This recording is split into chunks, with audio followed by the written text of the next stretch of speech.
I had a fall. Well, I was decluttering my garage. I hurt my wrist. This happened a few times over the last, 4 months, 3. Falls in medicine. How do you unravel the root cause? It could be as innocuous as earwax or a more serious cause such as a stroke or an arrhythmia. Any pathology in the body can cause a fall, so a detailed history is a must. I will demonstrate a structured approach with a number of symptom reasoning trees to equip you with the clinical skills to deduce the underlying diagnosis. My name is Dr. Ali, a doctor in the UK's National Health Service and a medical educationalist. Watch me take the following history and see if you can get the diagnosis right. Stand clear.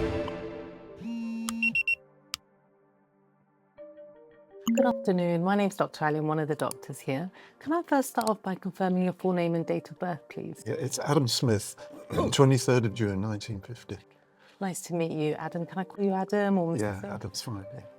How can I help you today?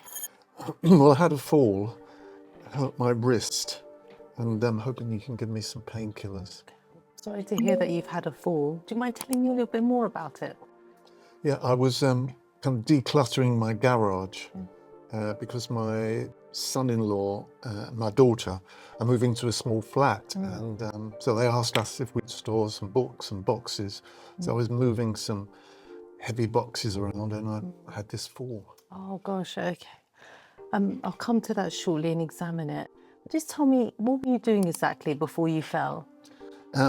Well, we were moving some heavy things from one side to the other to make more room. And I was trying to do it quite quickly because we've had a few rats in there, to be honest. So I just wanted to get in there, do it, and get out. You know. Do you feel like you were standing for a long time? About 15 minutes. 15 minutes. Do you think you may have tripped over an object? No, I think the kind of passageway was quite Okay, clear. so it was all clear. Okay. And did this fall occur from sitting to standing? No, because I was standing all the time, kind of moving. Okay, you were standing. And how long do you think you were standing for? Say only 15 minutes. 15 minutes. And you said you were carrying some heavy boxes. Do you feel like you were exerting yourself? Yeah, a bit. I did break into a bit of sweat. Okay. Did you feel dizzy at all? Dizzy, lightheaded, yeah. Yeah. Okay. So what do you mean by lightheaded? Well, just it's kind of woolly, a bit fuzzy. It's happened a few times over the last, 3, 4 months. Okay, so you've had some lightheaded episodes for 3 to 4 months. Yeah. And when does this occur? When I'm doing something, sort of exerting myself, like pushing a heavy shopping trolley, or moving some heavy gardening stuff around. And you've never blacked out or anything? No. Okay. And just to clarify, when you were feeling lightheaded, was the room moving in a certain way? No, just lightheaded. Just lightheaded, okay, A perfect. bit dizzy. And did it ever occur from sitting to standing at all? No. Okay, perfect. And when you had this episode, did you feel like you turned your head suddenly? No. Okay, great. Did you have any chest pain at the time? No. Okay. Any palpitations? This is an awareness of your heartbeat. No. Okay. And how's your general health? That's pretty good, actually. Excellent. Have you had a cough at all? No. Have you had any problems with your waterworks? Any problems with your bowels? No. Have you had any shortness of breath at all? Yeah, I have had some shortness of breath episodes. Tell me a bit more about that, please. Well, again, when I'm exerting myself and I'm going quite fast uphill, something like that, so I'll get a bit breathless. And how many months has this been going on for? Maybe 5, 6. 5, 6 months. Okay. So we've got a really nice park next to where we live, and I take the dog in there. It's a bit of a struggle when I'm out. But So do you remember falling? oh yeah. You do. And what was it witnessed? Yeah, my son-in-law was there. Your son-in-law, okay. And did he say that you blacked out? No. Did you put your hands out to prevent Yeah, injury? I did. That's why I hurt this wrist like that. Yeah. And do you feel like you banged your head at all? No. Okay, that's great. And how long were you on the floor for? Just a few seconds. Yeah. And when you got up, did you feel like you were well orientated? You knew where you were? Oh, yeah. Did your son-in-law say that your arms and legs were moving rapidly? No. Yeah. Did you lose control of your bladder or your bowels? And in terms of your past medical history, have you had any falls in the past? No, never. Had any fractures at all? Do you have any medical problems? I have high blood pressure and anemia. And they say I'm borderline diabetic. Not sure what that means. Okay, so it's probably just diet control, diabetes. Okay. And for the high blood pressure, what do you take? Amlodipine, 5 milligrams. 5 milligrams. Was that something that was recently started? Oh, no, years. Quite Years a few ago. years. Yeah. Okay. And you said that you have anemia, so are you taking iron tablets for that? Yeah, ferrous something. Ferrous sulfate, okay. Yeah. Okay. So apart from the amlodipine and the ferrous, do you take any other medicines? Yeah, omeprazole Okay. and sertraline. Okay. Yeah. And you've been on how many milligrams of sertraline? I don't know. Okay, no worries, I'll look that up. In terms of just going back to your past medical history, have you ever had problems with your chest? Any heart problems? No. Have you ever had a stroke or a mini stroke? No. Have you ever had seizures in the past? Have you ever had problems with your vision? No. Okay. Are you allergic to anything? No. And just moving on to your family history, anyone unwell in the family? No. Okay, great. And do you smoke? No. Do you drink? I'll have occasional glass of wine, Christmas, birthdays, but not much. Okay. And what sort of home do you have? Do you mean a house? Yeah. Well, it's a bungalow. Oh, it's a bungalow, so no stairs. No. And you do everything independently? You don't need Yeah, any I can help? do the shopping, the cleaning. I do most of the cooking too. Yeah. And who's at home with you? My wife, Elena. Your wife. Got 2 grown-up daughters, but they've got their own families. Are you retired? I am. I was an economist. Okay. So I am retired, but I do occasional consultancy, maybe a couple of days a month. Perfect. Keeps me busy. Oh, okay. I can see that you're very concerned over your wrists, and I understand it's really painful, and I'll come to examine that shortly. But apart from the wrist, do you have any other concerns? No, just maybe I hope I haven't fractured or broken this. Just be nice to have some strong painkillers. Okay. And that's what you were hoping for, painkillers today? Yeah. Okay, perfect, thank you. What I'll do is I'll examine your wrists now. I'd also like to check your blood pressure lying and standing. I also need to listen to your chest, listen to your heart sounds, your breath sounds, and then just check the power and sensation of your arms and your legs. Is that okay? Sure, yeah. Okay, perfect, thank you.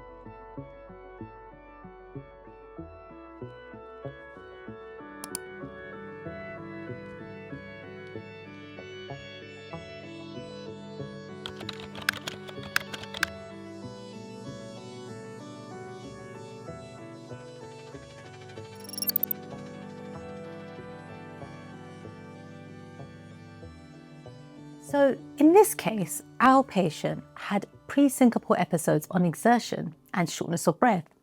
On examination, there was an ejection systolic murmur in the second intercostal space, right sternal edge. So the most likely cause is aortic stenosis. Now, if you want to know more about aortic stenosis and valvular disease, stay tuned and I will talk about this in more detail later on in this video. Adam, thank you for coming to see me today. Just to summarise, you had a fall this morning and you've hurt your left wrist quite badly. Prior to the fall, you felt a little bit lightheaded, and this isn't the first occurrence. You've had it before when you've been exerting yourself. You've also had a 6-month history of shortness of breath on exertion. I do agree with you that your left wrist does look fractured. It's very swollen, it's very tender, you can't really move it. So what I'm going to do is I'm going to send you for an urgent x-ray today. I'll also get you some strong painkillers. Thank you. In addition to this, when I did examine you and I listened to your heart sounds, I heard a murmur. So a murmur is an extra unusual sound. And in your case, your valve, I think, is narrowed. And so the blood is not flowing through properly, giving me that extra whooshing sound. Because of this, I'd like to do an echo scan. So this is an ultrasound scan of your heart, which will give me more information about what's going on. Okay. Because you're so symptomatic, you're lightheaded, you're short of breath, I think I should get you seen urgently by a cardiologist, and this is a heart specialist. Okay. And we'll do some extra blood tests. Right. I appreciate it's not what you were expecting to hear today, but it's good that you've come to see me today and that we've picked it up. Do you have any questions for me? No, but thank you. Thank you very much. You're welcome. Having a systematic approach in the history will make it easier for you to remember. Now, I always do this as what happened before the fall, during and after the fall.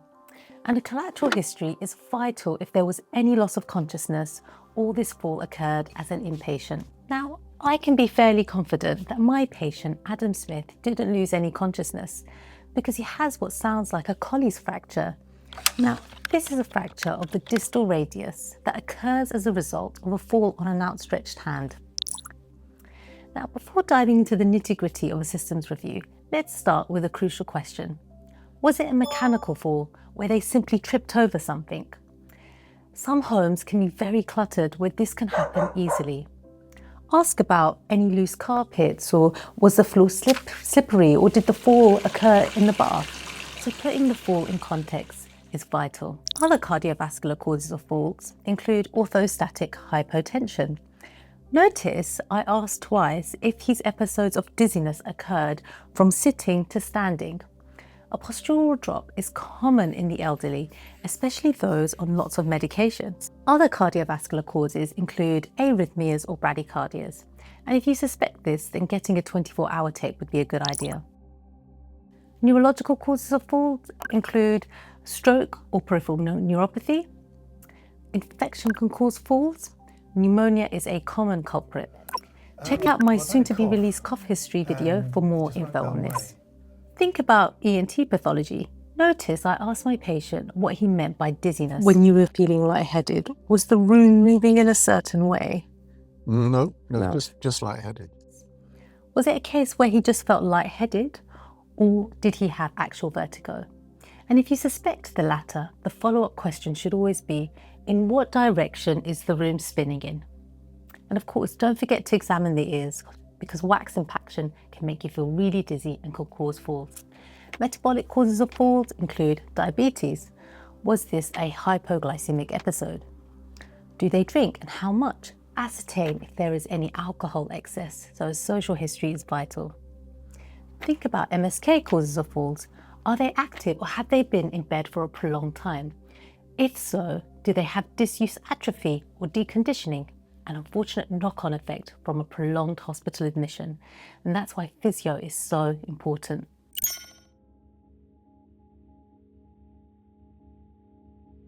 Ask, is this patient on anticoagulation? If they are and they've hit their head or they have any focal neurology, you really need to get a CT head as soon as possible. Did you notice my patient Adam Smith was on a PPI and an SSRI? So what's the significance of this? Well, long-term use of both puts the patient at risk of fractures. Other drugs that increase the risk of fractures include oral steroids and anti-epileptic drugs. I personally believe that when you are tackling healthcare of the elderly, it is incredibly important to have a rational approach to drug therapy. Now, the definition of polypharmacy is being on more than 3 drugs. There's lots of evidence that polypharmacy increases the risk of adverse drug effects, one of which is falls and cognitive impairment. Now, there is a pill for every ill, but think carefully about each drug you are prescribing and the potential side effects and interactions. So, my patient, Mr. Smith, fell at home. But what should you do if you've had a fall on the ward? Now, many times when I was an SHO, when I was a junior doctor, I was bleeped during my on-call shift to come and review a fall. Firstly, before you even touch the patient, gather as much information as possible from the ward staff. Ask for a fresh set of obs, a lying and standing BP, and if possible, an ECG. Take an A to E approach. Find out why have they been hospitalised, what was their past medical history, and what medication are they on. Clearly document their GCS, and instead of writing NAD on the neurological examination, write your actual findings. Inspect for any injury, especially the head, the femur, and the hip. You don't want to miss a fracture. Check other bony prominences, such as the knee, the elbow, and the wrist. Do a little mini risk assessment in your head and think, should this patient be on one-to-one nursing? And the plan is very much based on what the underlying cause of the fall is and any injuries attained.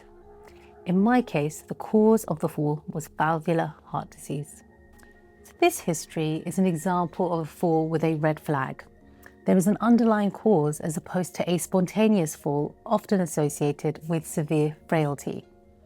When I examined my patient, I heard an ejection systolic murmur in the second intercostal space, right sternal edge, and it radiated to the carotids. So what does this finding suggest? Well, it is most likely aortic stenosis. So let's talk a bit about valve disease. Valve disease can often be found incidentally when investigating other conditions.